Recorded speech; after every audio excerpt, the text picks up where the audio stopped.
അച്ഛൻ ഞാൻ പറഞ്ഞ സാധനം കൊണ്ടുവന്നോ?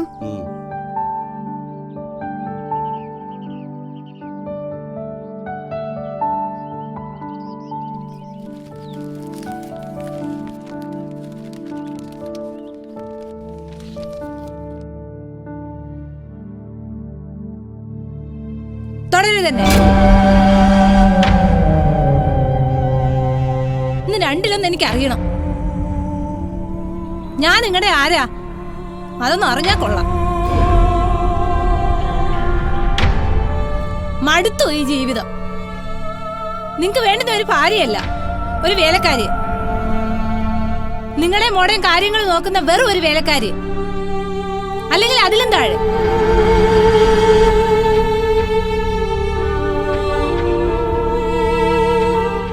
അല്ലെങ്കിൽ നിങ്ങൾ തന്നെ ഒന്ന് പറ, എന്താ എന്റെ റോള്? ശരിയാണ്, നിങ്ങൾ നന്നായിട്ട് കുടുംബം നോക്കുന്നുണ്ട്, ഒന്നിനും ഒരു കുറവും വരുത്തിയിട്ടില്ല. അത് മാത്രമാണോ ജീവിതം? ഞാനും ഒരു പെണ്ണാണ്, വികാരങ്ങളും വിചാരങ്ങളും ഒക്കെ ഉള്ളൊരു പെണ്ണ്. നിങ്ങൾക്കറിയാവോ നമ്മൾ ഒരുമിച്ച് കിടന്നിട്ട് എത്ര വർഷമായെന്ന്? കൃത്യമായിട്ട് ഞാൻ പറയാം, 6 വർഷം. മടുത്തു. ഇതിൽ കൂടുതലൊന്നും സഹിക്കേണ്ട ആവശ്യം എനിക്കില്ല. അതോ ഭർത്താവായി നിങ്ങളും കൂടെ കിടക്കാൻ വേറെ ഒരുത്തരെയും കണ്ടുപിടിക്കണോ ഞാൻ? രാധിക അത്രയ്ക്ക് തരം താഴുമെന്ന് നിങ്ങൾ കരുതുന്നുണ്ടോ? എല്ലാരും എതിർത്തിട്ട് ഞാൻ നിങ്ങളെ തന്നെ മതിയെന്ന് വാശി പിടിച്ചു, എല്ലാരും വെറുപ്പിച്ചു. നല്ല പ്രായ വ്യത്യാസം ഉണ്ടെന്ന് വീട്ടുകാർ പറഞ്ഞിട്ടും ഞാൻ ഓക്കെ ആയിരുന്നു.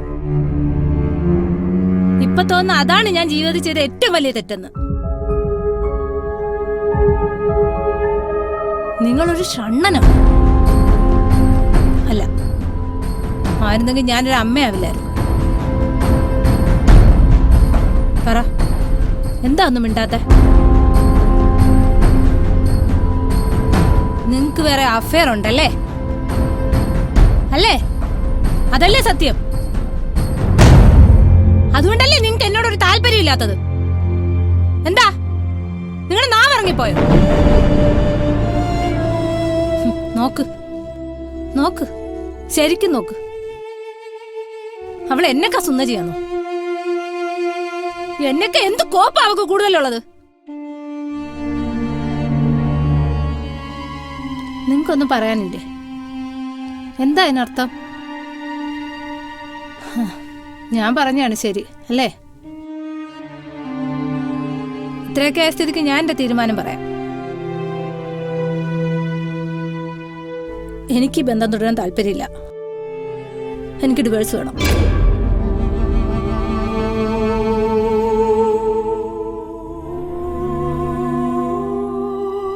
അപ്പൊ നിങ്ങൾ ആഗ്രഹം അത് തന്നെയായിരുന്നു.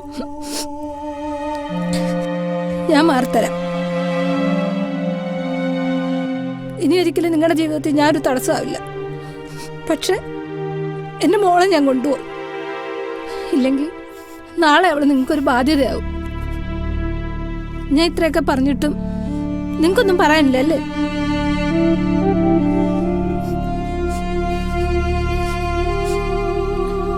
ശരി. പിന്നെ ഭർത്താവിന്റെ അവിഹിതത്തിൽ മനംനൊന്ത് ഞാൻ ആത്മഹത്യയൊന്നും ചെയ്യാൻ പോകുന്നില്ല.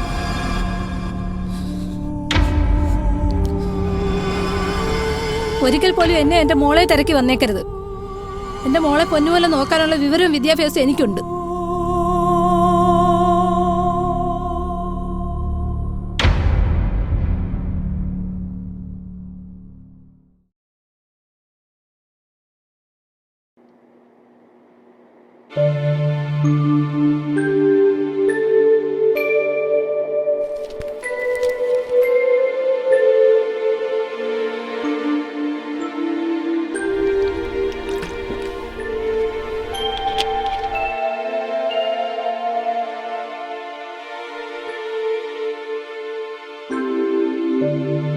അമ്മേ, എന്താടി?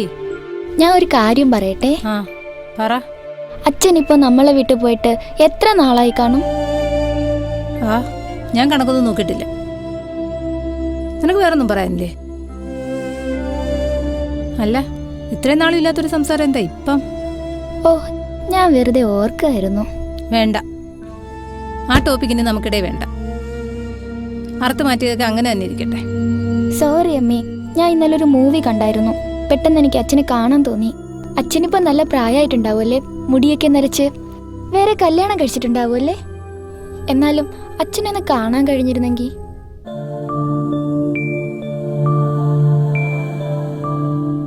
എന്താ മോളെ ഇത്?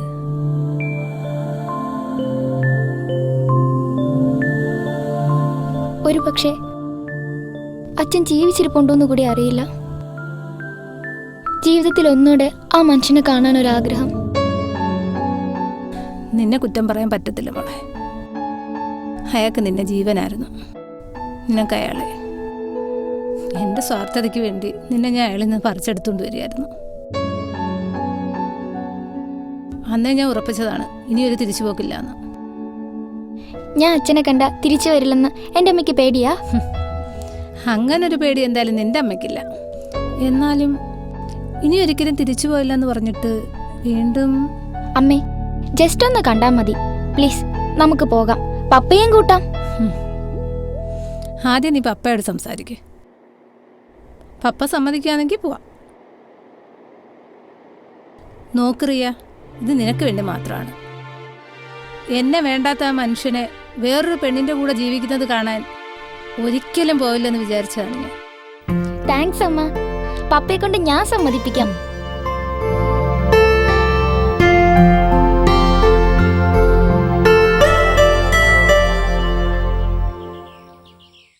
എന്താടോ ഒരു വശപക്ഷക്?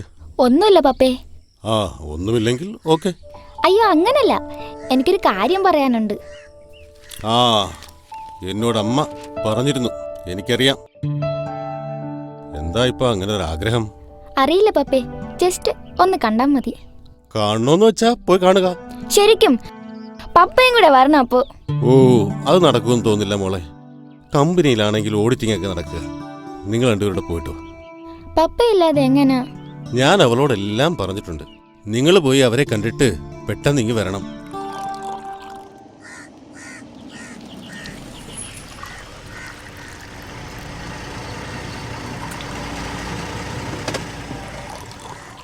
മേഡം ഇവിടെ തന്നെയാണോ? എനിക്കറിയില്ല ശരിക്ക്. ഇനി സ്ഥലമൊക്കെ ഒരുപാട് മാറിപ്പോയില്ലേ, വർഷങ്ങളായില്ലേ. അമ്മേ, നമുക്ക് ഈ ചായക്കടയിൽ പോയി ചോദിച്ചാലോ? എന്നാ നീ പോയി ചോദിച്ചിട്ടോ. ആ,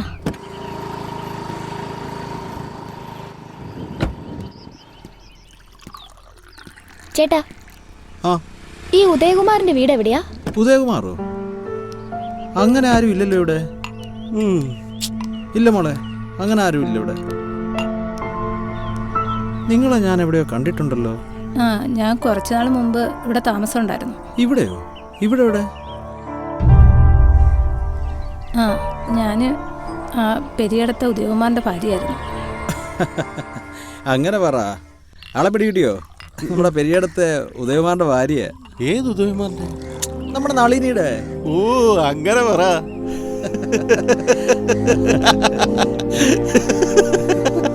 എന്തായിട്ടാ ഇത്ര ചിരിക്കാൻ? ഇവിടെയൊക്കെ വഴി ചോദിക്കുന്ന ഇത്ര വലിയ തമാശയാണോ? ഓ, അങ്ങേറെ കുടുംബക്കാരെല്ലാം ഇവിടെ വിറ്റങ്ങ് പോയി. അങ്ങേര് മാത്രമേ ഇപ്പൊ ചെറിയൊരു വീട് വെച്ച് ഇവിടെ താമസമുള്ളൂ. ഈ വഴി നേരെ പോകുമ്പോഴേ ഒരു കണ്ടമുണ്ട്. കണ്ടത്തിന്റെ അങ്ങേ അറ്റത്ത് ഒരു തുരുത്തുണ്ട്. അവിടാണ് അങ്ങേര് താമസിക്കുന്നത്. പക്ഷേ വണ്ടി അങ്ങോട്ട് പോകത്തില്ല. വാ അമ്മേ, നമുക്ക് പോവാം. കാര്യങ്ങളൊന്നും അറിയില്ലെന്ന് തോന്നുന്നു.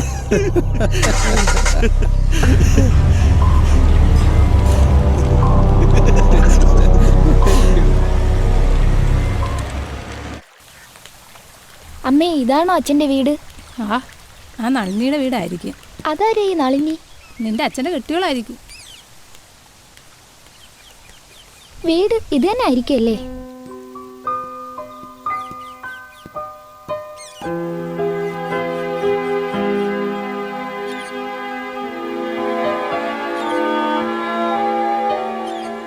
ഇവിടെ ആരെയും കാണുന്നില്ലല്ലോ.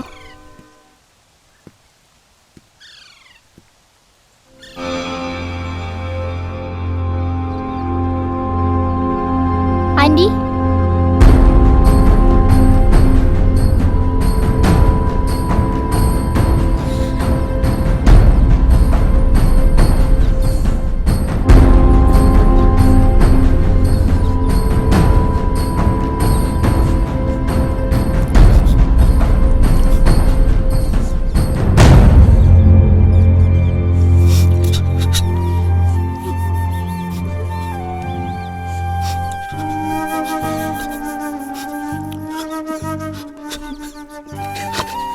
സുഖമാണോ രാധികെ? മോളെ അമ്മ അമ്മേ, അച്ഛൻ. എന്താ രാധിക ഒന്നും മിണ്ടാത്ത? ആ അകത്തേക്ക് വാ. എന്താ ഇത്? എനിക്കൊന്നും മനസ്സിലാവുന്നില്ല. പ്ലീസ് ഇനിയെങ്കിലും ഒന്ന് വാസറന്ന് പറ. ഇനി ഒരിക്കലും നിങ്ങളെ കാണാൻ കഴിയുമെന്ന് ഞാൻ വിചാരിച്ചാൽ നിങ്ങളെപ്പറ്റി ഓർക്കാത്ത ദിവസങ്ങളില്ല. എല്ലാം എൻ്റെ തെറ്റ. എനിക്കൊന്നും തുറന്നു പറയാൻ കഴിഞ്ഞില്ല. പേടിയായിരുന്നു. എന്തിന്? നീ കരുതുന്ന പോലെ അല്ല എൻ്റെ ജീവിതം, എൻ്റെ അവസ്ഥ. അത് തുറന്നു പറയാൻ ശ്രമിച്ച ഒരുപാട് തവണ, പക്ഷെ എനിക്ക് കഴിഞ്ഞില്ല.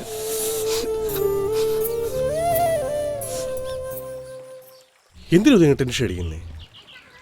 ഞാൻ പറഞ്ഞില്ലേ, ഇത് രോഗമല്ല, ശരീരത്തിൻ്റെ ഹോർമോൺ ചേഞ്ച് കൊണ്ടുണ്ടാകുന്നൊരു അവസ്ഥ മാത്രമാണ്.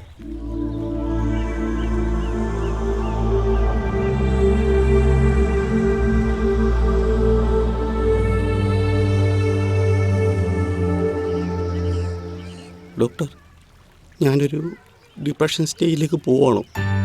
അതെ, അതിൻ്റെ സാധ്യത വളരെ കൂടുതലാണ് ഉദയ.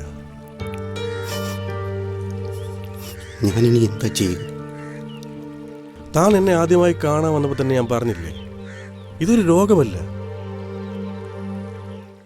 എല്ലാ മനുഷ്യരുടെ ഉള്ളിലും ആണെന്നും പെണ്ണെന്നും വേർതിരിക്കുന്ന ഹോർമോൺസ് ഉണ്ട്. മെയിൽ ഹോർമോൺസ് ആണ് പുരുഷന്മാരിൽ കൂടുതലായിട്ട് ഉണ്ടാകേണ്ടത്. പക്ഷെ ചില ആളുകളിൽ ഫീമെയിൽ ഹോർമോൺസ് ആണ് കൂടുതലായി കാണുന്നത്. അങ്ങനെയുള്ളവർക്ക് വികാരങ്ങളും വിചാരങ്ങളും, എന്തിന് ശാരീരികമായി പോലും ശ്രേണതയാവും ഉണ്ടാവുക. ഇത് തിരിച്ച് സംഭവിക്കാറുണ്ട്. ഇതൊന്നും ആരുടെയും തെറ്റല്ല. നിങ്ങളുടെ ശരീരത്തിൽ ഇപ്പോൾ സ്ത്രീ ഹോർമോൺസ് ആണ് കൂടുതലായിട്ടുള്ളത്. അതറിയാൻ വേണ്ടിയാണ് നമ്മൾ ആ ടെസ്റ്റൊക്കെ ചെയ്തത്. നിങ്ങളുടെ ശരീരവും മനസ്സും ഇപ്പോൾ സ്ത്രീയായി ജീവിക്കാൻ ആഗ്രഹിക്കുന്നു. മറ്റുള്ളവർ എന്ത് വിചാരിക്കുന്നുള്ള ഭയം അത് വിട്ടേക്കൂ. ഉദയ, അത് അപകടമാണ്. നിങ്ങൾ മനസ്സെന്ത് പറയുന്നു അതുപോലെ ചെയ്യുക. ഇല്ല ഡോക്ടർ, എനിക്ക് പറ്റില്ല. എൻ്റെ രാധിക, എൻ്റെ മോള്, അവരെ ഈ സമൂഹം വെറുതെ വിടില്ല. എൻ്റെ ഈ അവസ്ഥ അംഗീകരിക്കാൻ മാത്രം വിശാലമായ മനസ്സൊന്നും ഇവിടെ ആർക്കും ഇല്ല. എല്ലാവരും തൃപ്തിപ്പെടുത്തി ആർക്കും ഇവിടെ ജീവിക്കാൻ പറ്റില്ല. അറ്റ്ലീസ്റ്റ് നിങ്ങളുടെ ഭാര്യയോടെങ്കിലും നിങ്ങൾ തുറന്ന് സംസാരിക്കണം.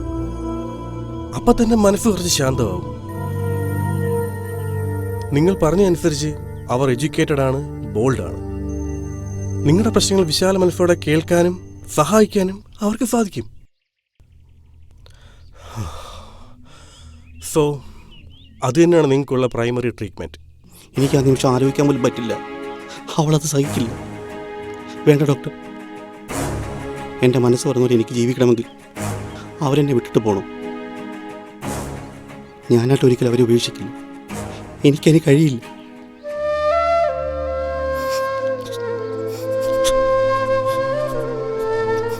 ഏയ് ഉദയ, ഡോണ്ട് ഗെറ്റ് ഇമോഷണൽ. ഞാൻ പറഞ്ഞേ, വീട്ടിൽ ചെന്ന് സമാധാനമായിട്ട് ഭാര്യയോട് സംസാരിക്കും. എല്ലാം ശരിയാവും. ഏയ്, എന്നോടെല്ലാം തുറന്നു പറയണമെന്ന് കരുതിയാണ് ഞാൻ വന്നത്. അന്നത്തെ എൻ്റെ പ്രതികരണം കണ്ടപ്പോൾ എന്നെ നാക്ക് പൊങ്ങിയില്ല. എനിക്കെന്തോ അഭീതമുണ്ടെന്നോ ഡിവോഴ്സ് ഉണ്ടെന്നോ നീ പറഞ്ഞപ്പോൾ ഞാൻ കരുതി നീ ഇത് അറിയുന്നില്ല നല്ലത് അത് തന്നെയാണെന്ന്. ഒന്നും മിണ്ടാതെ ഇനി ഒരിക്കലും തിരിച്ചു വരില്ല എന്ന് പറഞ്ഞ് നിങ്ങൾ പോകുന്നത് നോക്കി നിന്നത് ഞാൻ കാരണം നിങ്ങൾ അപമാനിക്കപ്പെടുന്നത് കാണാനുള്ള ശക്തിയില്ലാഞ്ഞിട്ട്, അല്ലാതെ നിങ്ങളോട് സ്നേഹമില്ലാഞ്ഞിട്ടല്ല. നിങ്ങൾ പറഞ്ഞത് ശരിയാണ്. ഒരുപക്ഷെ എല്ലാം നിങ്ങൾ എന്നോട് തുറന്നു പറഞ്ഞിരുന്നെങ്കിലും നിങ്ങളുടെ ഈ അവസ്ഥ മനസ്സിലാക്കാൻ അന്ന് ഞാൻ തയ്യാറാവില്ലായിരുന്നു. ഞാൻ ഇത് തന്നെ ചെയ്യുമായിരുന്നു. പക്ഷെ നിങ്ങളെ തെറ്റിദ്ധരിച്ചു പോയല്ലോ എന്ന് ഓർക്കുമ്പോൾ ഒരുപാട് ശപിച്ചു, അത്ര കണ്ട് വെറുത്തു. ഇനി ഒരിക്കലും തമ്മിൽ കാണരുതെന്ന് വരെ കരുതി. ഇത്രയും വർഷങ്ങൾ കഴിഞ്ഞതുകൊണ്ടായിരിക്കാം എനിക്ക് നിങ്ങളുടെ അവസ്ഥ മനസ്സിലാക്കാൻ കഴിയുന്നുണ്ട്.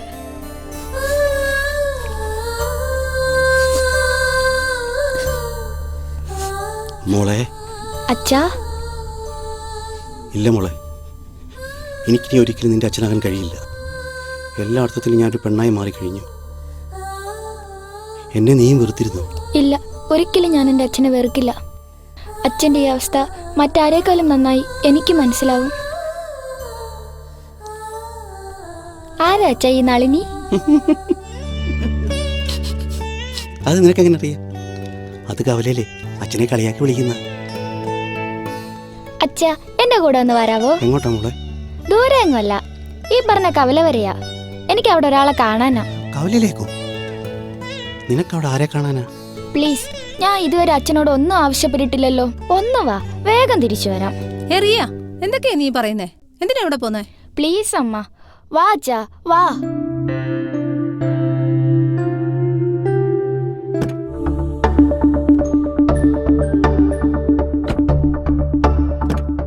അച്ഛാ, വാ അച്ഛാ, വാ വാ.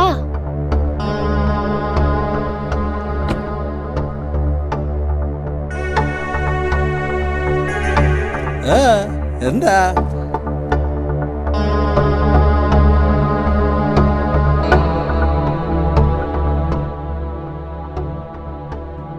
കുറച്ചു മുമ്പേ ഞാൻ ഇവിടെ വന്നു പോയപ്പോ മുതൽ വിചാരിക്കാം ചേട്ടനോട് 2-3 വർത്താനം പറയണമെന്ന്.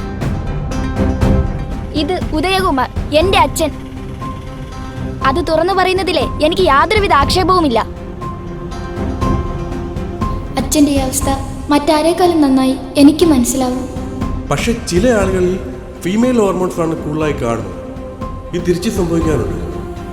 ശരീരത്തിലുണ്ടാകുന്ന ഹോർമോൺ ചേഞ്ച് കൊണ്ടാണ് ഇങ്ങനെയൊക്കെ ഉണ്ടാകുന്നതെന്ന് മനസ്സിലാക്കാനുള്ള വിവരവും വിദ്യാഭ്യാസവും നിങ്ങൾക്കില്ലാത്തോണ്ടാ നിങ്ങളൊക്കെ ഇങ്ങനെ കളിയാക്കി ചിരിക്കുന്നത്. നാളെ നിന്റെയൊക്കെ കുടുംബത്തിലും ഇതേ അവസ്ഥ വന്ന അപ്പോഴും നീയൊക്കെ ഇതുപോലെ തന്നെ കളിയാക്കി ചിരിക്കണം കേട്ടോടാ ചായക്കടക്കാരൻ ചേട്ടാ.